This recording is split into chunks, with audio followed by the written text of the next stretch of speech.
You know what would be entertaining? Let's have the help play something for us. The voice belonged to renowned pianist Viktor Petrov, and it cut through the elegant cocktail party at the Grandview Hotel like a blade. All eyes turned to follow his pointing finger, which was aimed directly at Nyla Washington, who was quietly refilling champagne glasses at the fundraising gala. I'm sorry. Nyla looked up from the serving tray, confused by the sudden attention. Viktor laughed, a sound that carried across the ballroom filled with wealthy donors and classical music patrons. Come on, darling. Don't be shy. I saw you watching me play earlier. You looked so interested. Around them, the well-dressed crowd began to gather, sensing entertainment. Viktor Petrov was internationally famous, a classical pianist who commanded six-figure fees for performances. His concerts sold out within hours, and his recordings topped classical music charts worldwide. "Victor, what are you doing?" asked Catherine Whitfield, the gala organizer, though she was smiling like this might be amusing. "I'm simply suggesting that our lovely server here might want to try her hand at the piano. For our entertainment, of course." Victor gestured grandly toward the magnificent Steinway grand piano that dominated one corner of the ballroom. "I'm sure she's always wondered what it would be like to play on a real instrument instead of, well, whatever it is people like her usually have access to." Nyla felt her cheeks burning with embarrassment and anger. At 26, she'd been working catering jobs for 3 years to make ends meet, and she'd learned to ignore casual racism and condescension from wealthy clients. But this felt especially cruel. "Sir, I'm just here to serve drinks," she said quietly, hoping to end this before it got worse. "Oh, come now." Victor's voice got louder, drawing even more attention. "Don't tell me you've never dreamed of playing piano. I bet you've watched YouTube videos, maybe plucked out chopsticks on a keyboard somewhere." The crowd was laughing now, treating this like dinner theater. Nyla could see people pulling out phones, ready to record whatever humiliation was about to unfold. "Victor, maybe we should just..." Someone started to say. "Nonsense. This will be fun. Educational, even." Victor walked over to the piano and played a dramatic flourish. "Come on, sweetheart. Show us what you've got. I promise I won't critique your technique too harshly." Nyla looked around the room at all the faces watching her. She could see the expectation, the amusement, the assumption that this was going to be entertaining in all the wrong ways. "I really don't think," she began. "Are you scared?" Victor interrupted, his voice taking on a mocking tone. "I understand. It's intimidating being around real musicians when you've probably never had proper lessons." That hit something deep inside Nyla. She set down her serving tray and looked directly at Viktor Petrov. "You really want me to play?" "Absolutely. We're all dying to hear what you can do." Nyla walked slowly toward the piano, and the crowd parted like she was approaching a stage. She could hear the whispered comments, the barely contained laughter, the phones being raised to record her humiliation. "What would you like me to play?" she asked Victor. Victor grinned. "Oh, anything you know. Mary Had a Little Lamb, maybe? Or if you're feeling ambitious, perhaps For Elise. I'm sure you've heard that one." Nyla sat down at the piano bench and adjusted it slightly. She placed her hands on the keys, and for a moment, the ballroom was completely quiet except for the soft sounds of conversation and clinking glasses. "Actually," Nyla said, looking up at Victor, "I think I'll play something else. By all means, surprise us." Nyla's fingers touched the keys, and what came out wasn't Mary Had a Little Lamb. It was Rachmaninoff's Piano Concerto No. 2 in C minor. The opening notes filled the ballroom like a thunderclap, and every conversation stopped. This wasn't someone plucking out a simple melody. This was virtuoso-level playing that made the piano sing with a complexity and emotion that most people had only heard in concert halls. Victor's face went from amused to confused to shocked in the space of about 10 seconds. Nyla's hands moved across the keys with the fluid precision of someone who'd been trained at the highest levels. The music poured from the piano like liquid gold, every note perfect, every phrase shaped with the kind of musicality that couldn't be faked or learned from YouTube videos. The crowd had gone completely silent. Phones that had been raised to record her embarrassment were now capturing something entirely different. As Nyla moved through the concerto's most technically challenging passages, Victor stepped closer to the piano, his face pale with disbelief. This wasn't just good playing, this was extraordinary playing. This was the kind of technique and interpretation that took decades to develop. When Nyla reached the concerto's soaring, emotional climax, her playing filled the ballroom with such beauty that several people in the audience had tears in their eyes. The music seemed to transform the space, turning a cocktail party into something sacred. Finally, Nyla brought the piece to its conclusion with a flourish that left the room in complete silence. For a moment, nobody moved. Nobody spoke. Nobody even seemed to breathe. Then Viktor Petrov began to clap. Not the polite applause of a classical music audience, but the desperate, emotional clapping of someone who just witnessed something that shook him to his core. The rest of the room joined in, and the applause grew until it was thunderous. "Who are you?" Victor's voice was barely a whisper. Nyla stood up from the piano bench, her composure completely intact despite having just delivered a performance that would have been impressive in Carnegie Hall. "I'm Nyla Washington," she said simply. "That's not what I mean," Victor said, shaking his head. "Who are you? Where did you train? Who was your teacher?" Nyla looked around the room at all the shocked faces staring at her. "I trained at Juilliard, graduated summa cum laude, studied under Professor Elena Komnenos." Victor's mouth fell open. Elena Komnenos was a legend in classical music circles, known for training only the most exceptional students. "You're a Juilliard graduate?" Catherine Whitfield's voice was full of disbelief. "Yes, master's degree in piano performance." "Then why are you?" Someone in the crowd called out. "Why am I serving drinks instead of performing?" Nyla finished the question. "Because classical music is a very small world, and it's not always welcoming to people who look like me." The silence that followed was uncomfortable in a completely different way than the musical silence had been. "I've auditioned for orchestras, applied for teaching positions, competed in competitions," Nyla continued.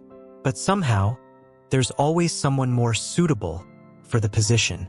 Victor was staring at her like he'd seen a ghost. "Nyla Washington, wait. You won the International Young Artists Competition 3 years ago. You know about that? Know about it? I was one of the judges." Victor's face was going from pale to red. "You played Chopin's Ballade No. 1. It was the most beautiful performance I'd heard in years." Now it was Nyla's turn to look shocked. "You were on that judging panel?" "Yes, we unanimously awarded you first place. I remember thinking that you were going to be one of the great pianists of your generation." Victor looked around the room, then back at Nyla. "What happened? Why aren't you performing professionally?" Nyla's composure cracked slightly. "Mr. Petrov, winning competitions doesn't automatically lead to career opportunities. Especially not for someone like me." "Someone like you?" "A black woman from Detroit who doesn't have family connections in the classical music world." The truth hung in the air like an accusation. "After I won your competition, I had exactly 3 professional offers. One was to play background music at a hotel restaurant. One was to teach elementary school music. And one was to be the pianist for a cruise ship." Victor looked sick. That's not possible." "It's very possible. So I've been working catering jobs and giving private lessons to pay my student loans while I figure out what to do with my expensive education that nobody seems to want to acknowledge." Catherine Whitfield stepped forward. "Nyla, I had no idea. If we had known." "If you had known what? That I'm actually qualified to be here as a performer instead of as hired help? Would that have changed how I was treated tonight?" The question was directed at Victor, and everyone knew it. Victor sat down heavily in one of the nearby chairs. "Nyla, I owe you the most profound apology of my life." "Do you?" I I saw a young black woman serving drinks, and I assumed you were uneducated, untrained, probably never had access to proper music instruction. And you thought it would be fun to humiliate me. Yes, Victor said quietly, and I was horrifically, unforgivably wrong. Nyla walked back toward her serving tray, but Victor stopped her. Please wait. Mr. Petrov, I need to get back to work. No, you don't. Victor pulled out his phone. Do you know why I'm in town? For the gala performance, I assume. Partly, but I'm also here auditioning pianists for my upcoming tour. I need someone to perform with me in a series of duet concerts across Europe. Victor showed her his phone. I've been looking for months for the right pianist. Someone with the technical skill and musical sensitivity to match what I'm trying to achieve. He looked directly at Nyla. I just found her. Mr. Petrov. The tour starts in 6 weeks. 6 cities, including London, Vienna, and Berlin. Each concert pays $50,000, plus travel and accommodations. The ballroom had gone quiet again, but this time it was because everyone was hanging on every word. But more importantly, Victor continued, this isn't charity. This isn't me trying to make up for being an ass tonight. This is me recognizing that I just heard one of the finest pianists of my generation, and I'd be an idiot not to work with her. Nyla was staring at him in disbelief. You're serious? Completely serious. Nyla, what you just played, that was breathtaking. That was the kind of musicianship I've been searching for. Catherine Whitfield stepped forward again. Nyla, I run the city's premier classical music booking agency. If you're interested, I'd love to discuss representation. And I, called out another voice from the crowd, am the director of the conservatory's adult education program. We've been looking for a piano instructor with your qualifications. Suddenly, the room that had been ready to laugh at Nyla's expense was full of people offering her opportunities.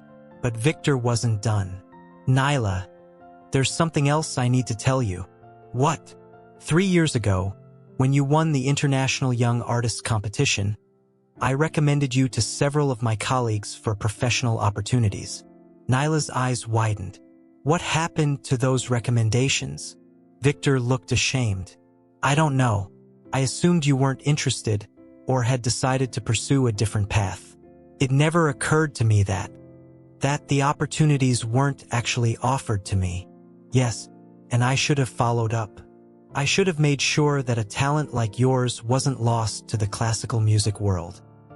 Victor stood up and walked back to the piano. Ladies and gentlemen, I'd like to make an announcement. The room gave him their full attention. Tonight, I witnessed something that changed my perspective completely. I met a musician whose talent humbled me, whose grace under pressure inspired me, and whose story reminded me why I fell in love with music in the first place. He gestured toward Nyla. This woman is everything that's right about classical music, and everything that's wrong with how our industry treats extraordinary talent. Victor began to play softly, the opening notes of the duet piece he'd been planning to audition people for. Nyla, would you join me? Nyla looked around the room one more time. 6 months ago, she'd been considering giving up music entirely. The constant rejection, the financial stress, the feeling that her talent was being wasted. It had all been crushing her spirit. Now, she was being offered a European tour with one of the world's most famous pianists. She walked back to the piano and sat down beside Victor. What are we playing? She asked. Rachmaninoff's Suite No. 2 for 2 pianos. Do you know it? Nyla smiled, really smiled, for the first time all evening. I know it. What followed was 20 minutes of the most beautiful music anyone in that ballroom had ever heard. 2 world-class pianists, playing together as if they'd been musical partners for years, creating something magical that transformed everyone who heard it. When they finished, the applause was so loud and long that hotel staff from other floors came to see what was happening. But the moment that meant the most to Nyla came after the music ended, when a young black girl, maybe 10 years old, approached the piano. She'd been there with her grandmother, one of the gala donors. "Excuse me," the little girl said shyly. "Are you a famous pianist?" Nyla knelt down to the girl's level. "I'm a pianist. I don't know about famous. That was the most beautiful music I ever heard. Do you think someone like me could learn to play like that?" Nyla felt tears forming in her eyes. "Sweetie, someone like you could learn to play even better than that." Really? Really? What's your name?" "Zara." "Well, Zara, if you're serious about learning piano, I'd love to be your teacher." 6 months later, Nyla Washington stood on the stage of the Royal Albert Hall in London, taking her bow after performing with Viktor Petrov to a sold-out audience of 5,000 people. The European tour had been everything Viktor had promised and more. Critics called their partnership transformative and the classical music collaboration of the decade. But the review that meant the most to Nyla was the one written by a young music blogger who wrote, "Seeing Nyla Washington perform gives hope to every musician who's ever been told they don't belong. Her artistry proves that talent transcends every barrier society tries to put in its way." After the London concert, Viktor found Nyla backstage. "I have something for you," he said, handing her an envelope. "What is it?" "A letter from the Vienna Philharmonic. They want to discuss you joining as a featured soloist for their upcoming season." Nyla stared at the envelope. A year ago, she'd been serving drinks at parties. Now she was being recruited by one of the world's most prestigious orchestras. "Viktor, can I ask you something?" "Anything. That night at the hotel when you asked me to play, did some part of you suspect I might actually be able to play?" Viktor thought about it seriously. "Honestly? No. I made assumptions based on your appearance and your job, and those assumptions were wrong in every possible way. But you changed your mind." "Nyla, you didn't just change my mind. You changed my entire understanding of how much talent might be walking around unrecognized because people like me are too prejudiced to see it." Viktor smiled.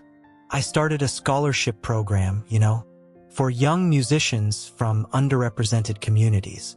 Full funding for conservatory training, plus mentorship and professional development." "Really?" "It's called the Nyla Washington Scholarship for Musical Excellence." Nyla felt tears starting again. "Viktor, you didn't have to." "Yes, I did, because that night taught me something important. Talent doesn't care about your background, your race, your social class, or your day job. Talent just is. And sometimes," Nyla added, "the most beautiful music comes from the people you least expect to create it." As they prepared to leave for their next concert in Berlin, Nyla thought about the young girl, Zara, who was now taking piano lessons twice a week and practicing 2 hours every day. Because that's what this was really about. Not just her own success, but proving to the next generation that there was room for them in classical music too. The song that had silenced the room that night wasn't just Rachmaninoff. It was the sound of barriers breaking, assumptions crumbling, and doors opening for everyone who came after. And that, Nyla thought, was the most beautiful music of all.